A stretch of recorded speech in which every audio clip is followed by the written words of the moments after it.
కళ్ళిరుసుకుందే కోడెలాగల్లే యాప పుల్లల షేదు నమిలిందే రామ రామ రామ రామ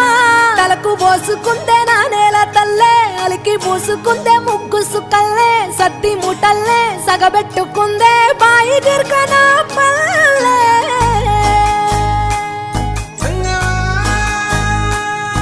ఏ తెల్ల తెల్లని పాలధారలల్ల పల్లె తెల్లారుతుంటదిరా గుళ్ళోని గంటలు కాడెట్ల మెడలోన జంటగా మోగుతూ ఉంటాయిరా నాగలి భుజన పెట్టుకుంటే దోస్తులు చెయ్యేసినట్టేరా కొట్టు గోదా పక్కన ఉంటే కొండంత బలగం ఉన్నట్టురా చల్లగాలి మోసుకొచ్చేరా సేను సెలకల ముచ్చట్లు దారి పొడుగు సెట్ల కొమ్మలా రాలుతున్న పూల సప్పట్లు గట్టి మోపులు కాల్వ కట్టులు చెమట సుక్కల్లో తడిసిన ఈ మట్టి గంధాల